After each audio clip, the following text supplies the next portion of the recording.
사랑이라든지 행복이라든지 축복이라든지라는 것은 어디서부터 시작하는 것일까? 물론 사랑과 축복과 행복은 하나님이 주시는 것이지만 우리들이 이 세상을 살면서 이런 것들을 누릴 수 있는 기초는 어디서부터 오는 것일까? 관계입니다. 관계.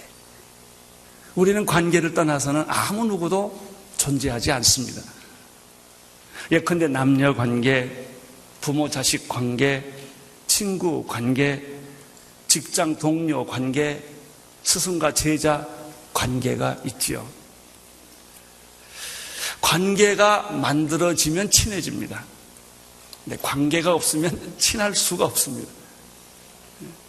좋은 관계가 되면 좋은 감정이 생깁니다. 사랑이 생기고 그게 발전을 합니다. 그리고 행복해집니다. 부부 관계가 좋으면 굉장히 행복해집니다. 자식들과 부모 관계가 좋으면 굉장히 행복해집니다. 이 관계가 중요한 거예요. 그리고 축복을 경험하게 됩니다. 반대로 관계가 없거나 관계가 깨지면 어떻게 될까요? 관계가 나쁘면 정반대 현상이 생깁니다. 아주 얼굴이 붉히고 서로 미워하는 감정이 생기고 불행해집니다.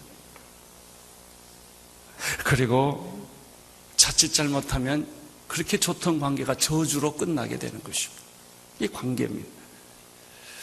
관계 중에서 가장 중요한 관계는 하나님과 인간 관계입니다. 하나님과 인간 관계가 깨지면 다 깨지는 겁니다. 반대로 하나님과 인간의 관계가 회복되면 다 회복되는 것입니다. 나는 여러분들에게 하나님과의 관계가 다시 회복되기를 축원합니다. 하나님을 믿는 사람, 하나님 잘 믿지만 관계가 없는 사람이 있어요. 부모님이 계시는 걸 믿지만 부모님한테 연락 안 하는 사람이 있어요. 법적으로는 관계가 있지만 그 마음, 감정적으로나 심정적으로는 아무 관계가 없는 수도 있어요. 교회도 다니고 하나님 믿지만 하나님하고 살아있는 관계가 없는 사람은 불행해집니다. 비참해집니다. 구원이란 무엇일까요? 하나님과의 깨어진 관계를 회복된 관계로 만드는 것을 가리켜 구원이라고 말하고, 믿음이라고 하는 것도 깨어진 관계가 회복된 관계로 변하는 것을 믿음이라고 말합니다.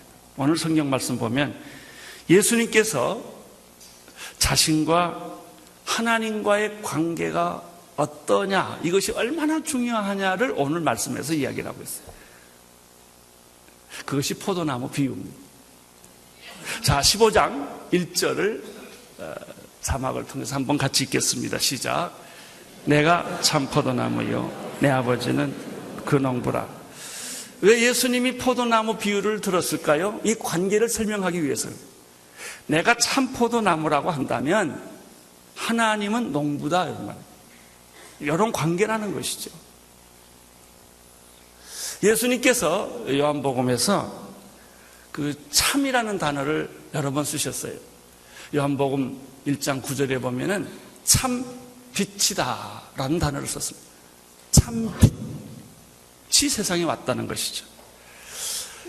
또 두 번째 요한복음 6장 32절에 보면은 내가 참 떡이다 라는 말을 쓰셨습니다. 내가 참 떡이다. 히브리서 8장 2절에는 예수 그리스도는 참된 장막이다, 이렇게 설명하기도 했습니다. 예수님은 하나님과 자신과의 관계를 설명하기 위하여 이 포도나무 비유를 선택하신 것입니다. 동시에 이것은 우리와 예수님과의 관계를 설명하기 위해서 포도나무 비유를 선택한 것이죠. 농부가 하나님이라고 한다면 우리는 그의 가지다는 거예요. 예수님이 포도나무요, 하나님은 농부요, 우리는 포도나무에 붙어있는 가지다.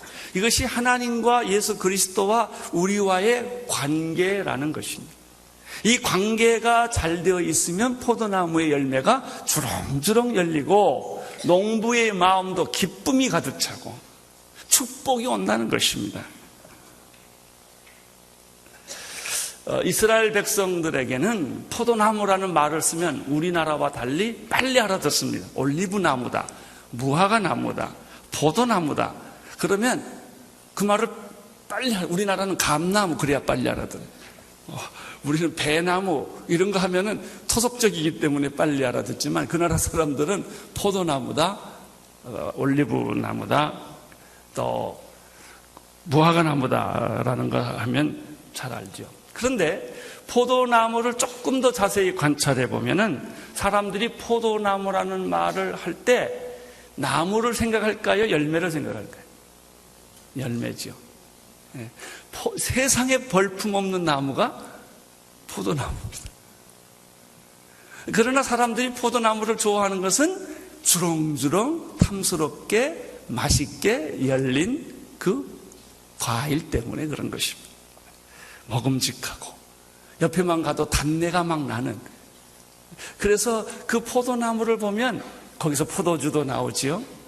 사람이 이렇게 풍성해지는 것이죠. 그분이 예수 그리스도이십니다. 예수 그리스도는 볼품이 없지만, 이사야에 의하면은 외모도 모양도 볼품이 없지만 사람들에게 실어버린 바 되었지만은, 그러나 거기에 풍성한 열매를 맺는 것처럼 예수님은 자신을 포도나무라고 비유한 것은 아주 상징적인 여러 가지 의미가 있습니다. 또 예수님께서 요한복음 10장 10절 내가 온 것은 양으로 더불어 생명을 얻게 하고 더 풍성하게 하기 위하여 오셨다는 그런 말도 이해가 됩니다. 이 포도나무에 있어서 중요한 것은 농부입니다. 농부가 관리한 포도나무하고요, 그냥 산에 버려진 포도나무하고는 하늘과 땅의 차이가 있습니다. 하나님과 예수님과의 관계는 하나님이 농부라고 한다면 나는 하나님이 잘 가꾸신 포도송이가 주렁주렁 열리는 나무다라고 설명을 하셨습니다. 이것이 예수님과 하나님과의 관계입니다. 자, 2절을 보시겠습니다. 2절 시작.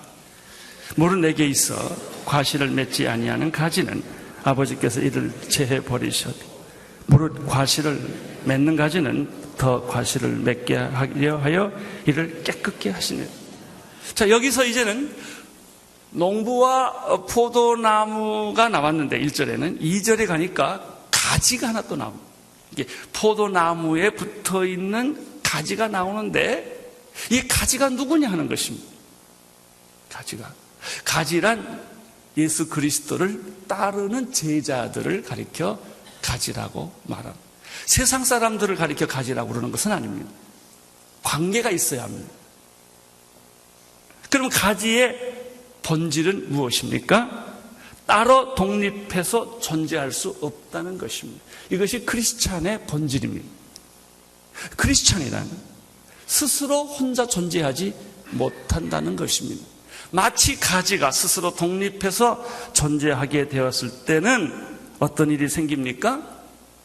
생명을 유지할 수 없다는 거예요. 가지가 나무에서 떨어져가는 순간에 그거는 불쏘시기에 불과하다는 것이죠. 아무 의미가 없다는 것이죠. 버려진다는 것이죠. 마찬가지입니다. 나무에 붙어있는 가지가 열매를 맺는 것입니다.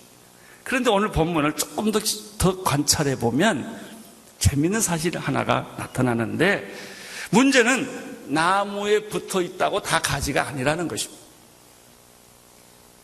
나무에 붙어 있어도 잎만 무성한 가지가 있을 수 있다는 거죠. 나무에 붙어 있어도 열매를 맺지 못하는, 맺을 것 같은데 아주 잎이 무성해서 보기는 좋은데 막상 가보니까 그 가지에는 열매가 없는 가지도 있다는 것입니다. 이런 경우에 농부는 어떻게 하는가? 인정사정 볼 것 없이 가지를 쳐버린다는 거예요. 이게 오늘 메시지.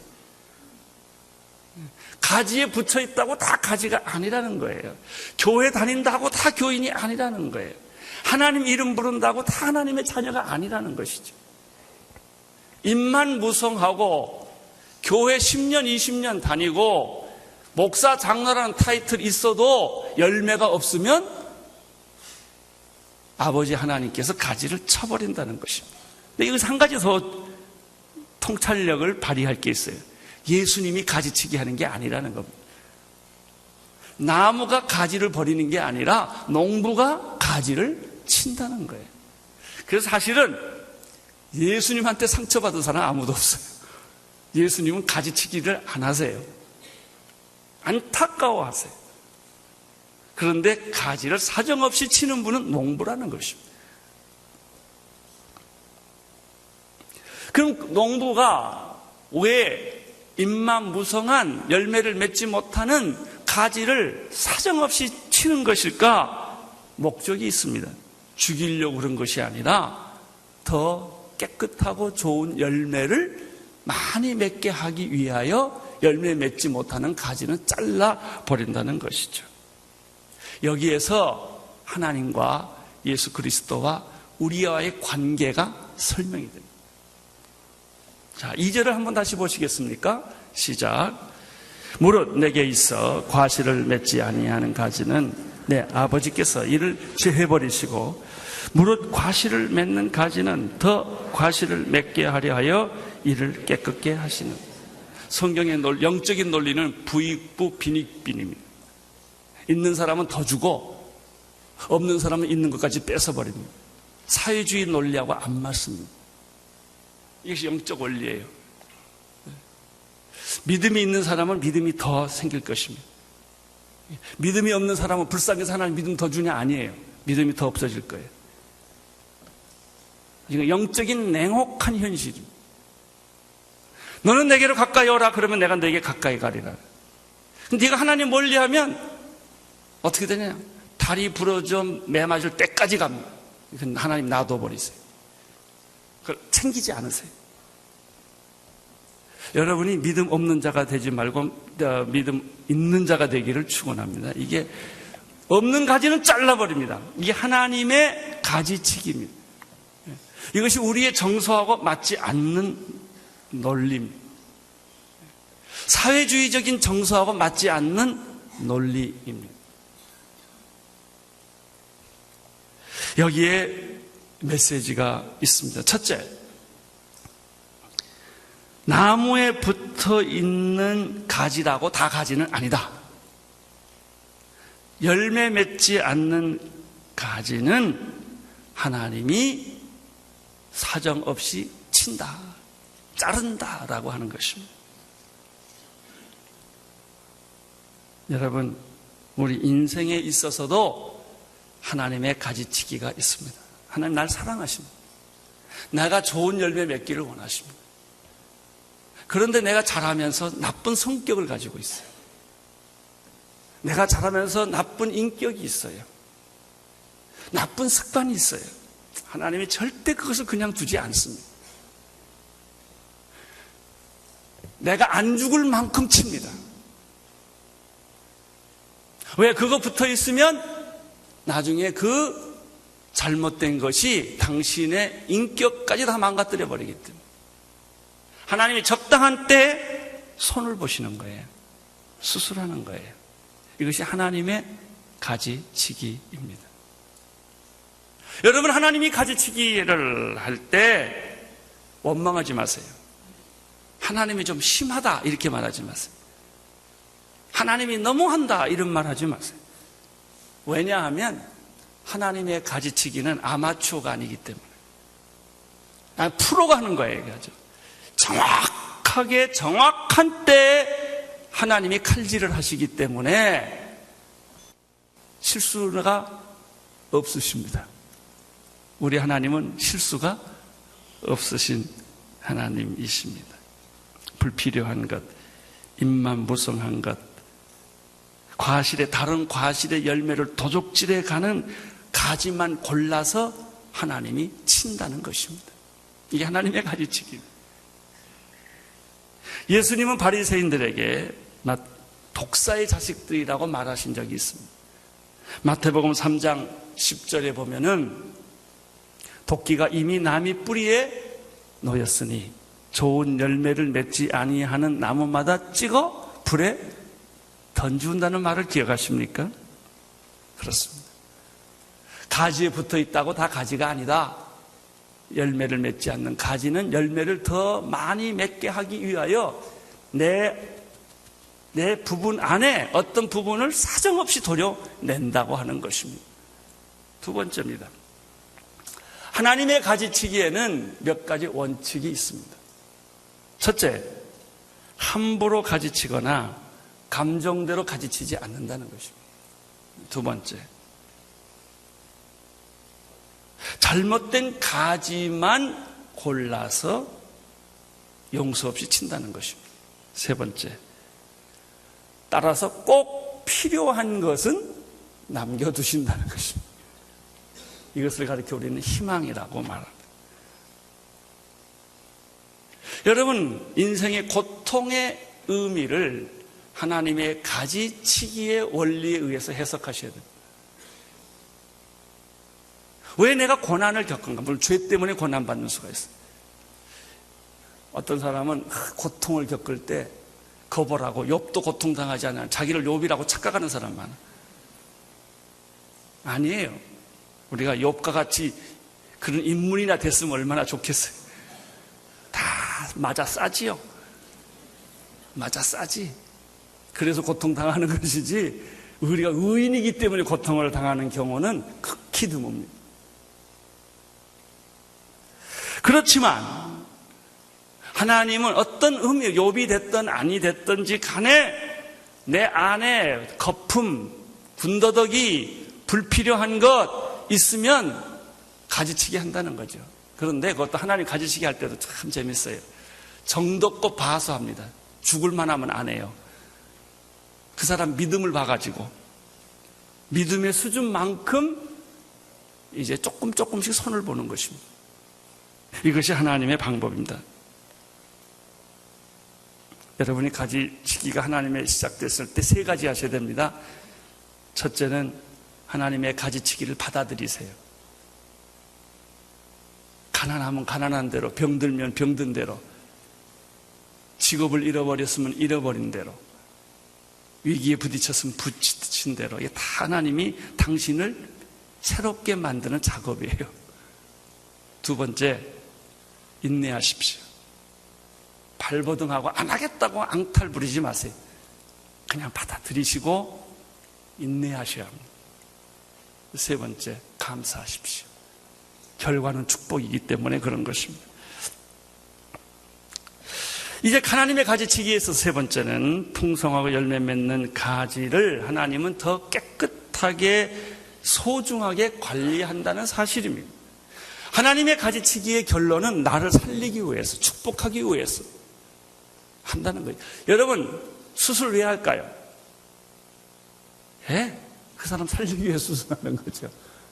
수술하는 것 자체는 고통스러운 일이지만 수술해야만 살리니까. 그래서 수술하는 것이죠. 그렇다면 성경에서 말하는 그 열매라는 것이 무엇인가를 좀 더 생각해 봐야 됩니다. 열매를 맺지 않는 가지는 다 찍어버린다고 그랬는데 열매는 크게 한 두 가지가 있어요. 첫째는 여러분이 잘 아시는 대로 무슨 열매가 있을까요? 성령의 9가지 열매입니다. 모든 그리스도인들은 성령의 9가지 열매가 있을 때 이 사람은 열매 있는 가지다라고 하는 것입니다.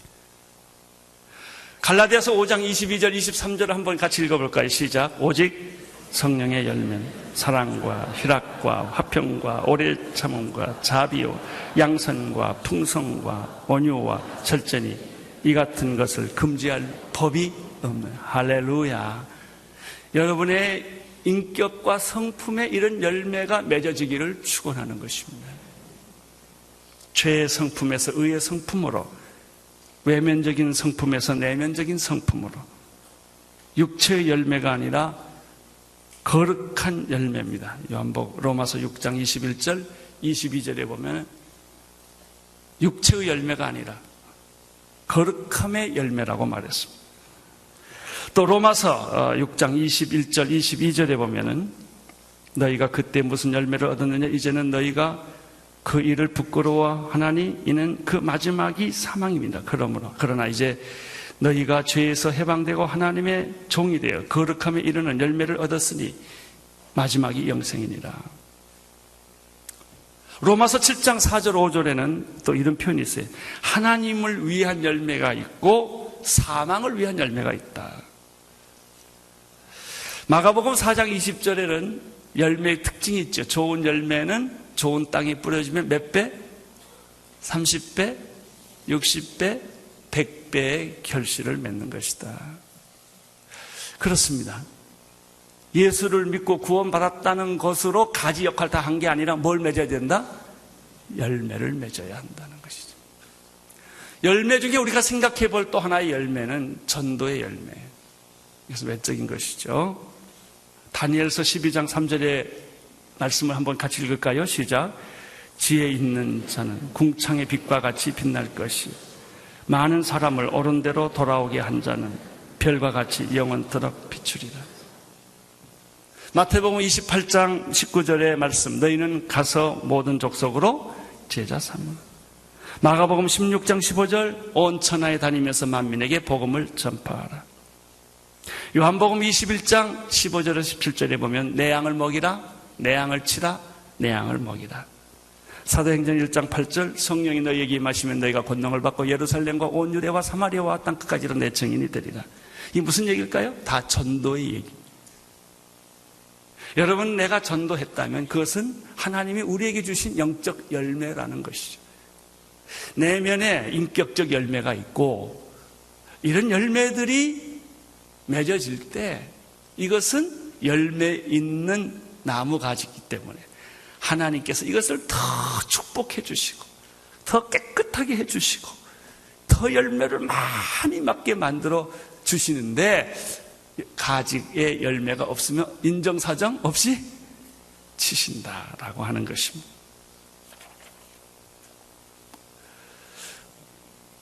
어떻게 그러면 열매를 많이 맺는 가지가 될 수 있을까? 3절 4절의 말씀을 읽으십시오. 시작. 너희는 내가 일러준 말로 이미 깨끗하였으니 내 안에 거하라. 나도 너희 안에 거하리라. 가지가 포도나무에 붙어있지 아니하면 절로 과실을 맺을 수 없음 같이 너희도 내 안에 있지 아니하면 그러하니라. 두 가지가 있어요. 이미 내가 일러준 말, 너희는 깨끗해졌다. 가지가 열매를 맺는 비결은 포도나무에 붙어있을 때다. 해답은 하나입니다. 내 안에 거하라. 사랑하는 성도 여러분, 교회에 오셨다고만 위로받지 마십시오. 교회에서 봉사하고 직분을 가지고 어떤 위치를 확보했다고 해서 안심하지 마십시오. 그것은 중요하지 않습니다. 더 중요한 것은 열매가 있느냐 하는 것입니다. 하나님께서 풍성한 열매를 맺는 여러분 되시기를 축원합니다. 그래서 그 열매가 많은 사람들에게 기쁨이 되기를 축원합니다. 기도하겠습니다.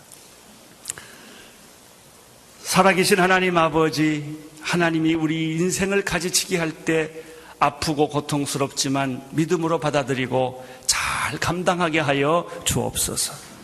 주님, 우리들의 신앙생활이 열매 맺는 내 내면의 성품이 변하며 전도의 열매를 풍성하게 맺는 그런 축복을 허락해 주시사 하나님께 영광이 되게 하여 주옵소서.